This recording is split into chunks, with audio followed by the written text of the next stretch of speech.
is Allah Yahweh? Do you have any idea about this name? Is it not strange that the Abrahamic God, the biblical God, is known as Yahweh, because that is his name according to the tradition, according to the text, according to the beliefs. But yet Islam is completely unfamiliar with this name. You are completely lost when it comes to this name.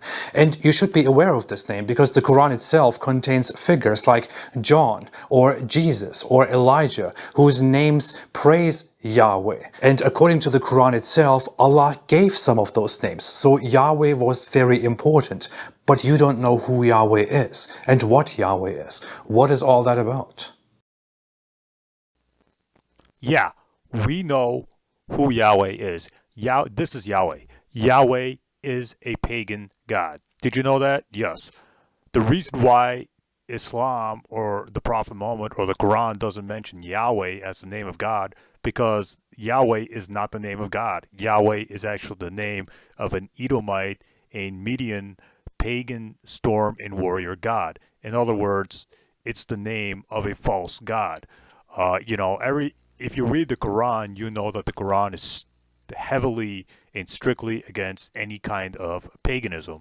So the reason why, we know who Yahweh is. Yahweh is a pagan god. So it makes sense that Islam, the Quran, or the Prophet Muhammad would never say that name, because Islam, the Quran, and the Prophet Muhammad are strictly against paganism. So yeah, apostate prophet, this is Yahweh. We know what Yahweh is.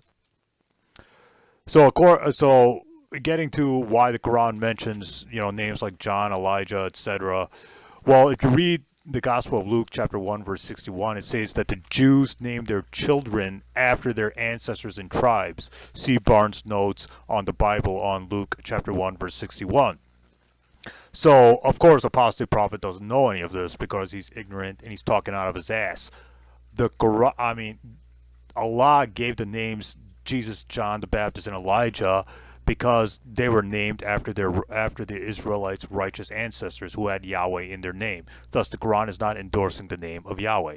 So this is Yahweh, a pagan god. Is that Yahweh was not the original name of God. If we read the Hebrew of Genesis chapter 1, verse 1, we see God's name was originally Elohim.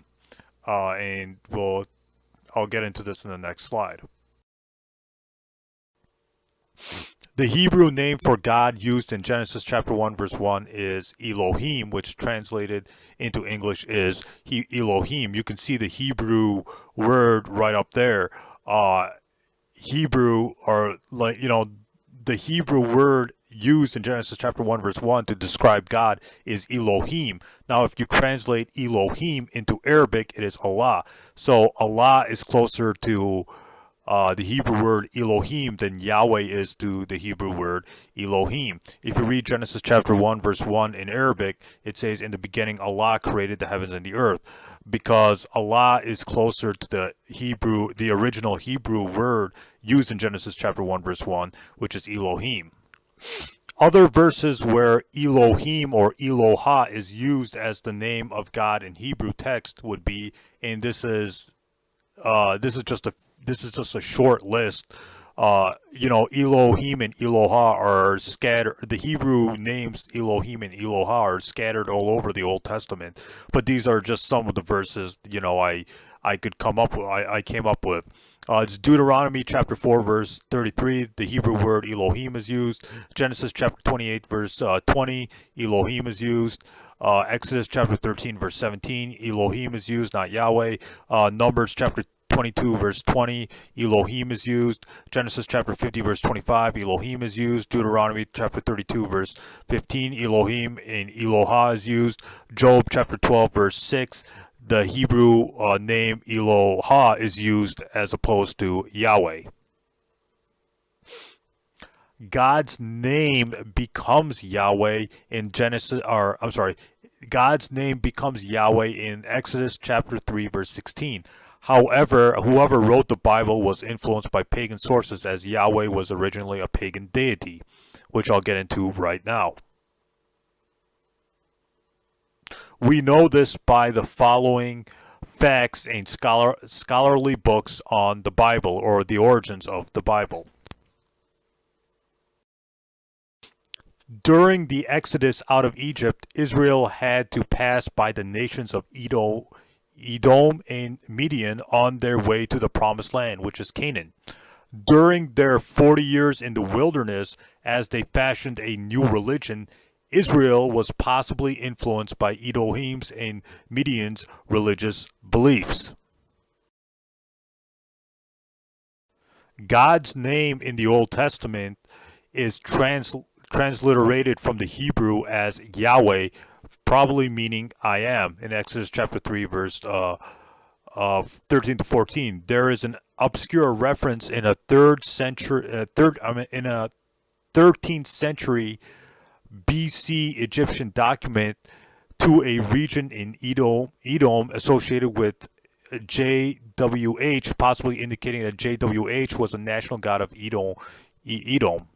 Yahweh is linked to the god of Edom because of his localized actions. We see this in the following biblical verses. Habakkuk chapter 3 verse 3, Judges chapter 5 verse 4 to 5, and Deuteronomy chapter 33 verse 2. You can read the text on the slide. So according to the book, I did some further research on the name Yahweh, and according to the book God and Anatomy by Dr. Francisca S. I cannot say that last name. The Israelites originally worshipped a god named El. Yahweh was a minor storm deity. Yahweh had a body, a wife, and other offspring. Yahweh's ex-wife is Asherah on page 148. There are hints at some early references looking at or seeking God's face in Psalm chapter 27, verse 8, involving worship of an actual statue depicting Yahweh. On another issue is that nowhere does Yahweh appear in the Greek New Testament manuscripts. In the New Testament, page 314, she states. Another point is there's a really good book that came out, I think, back in 2016 or something like that, called The Invention of God by Thomas Rohr. Now, this person actually proves that Yahweh was actually a pre-Mosaic pagan deity, from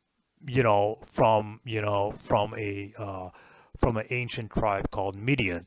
So basically, Yahweh was a pagan deity who, get this, actually had a wife.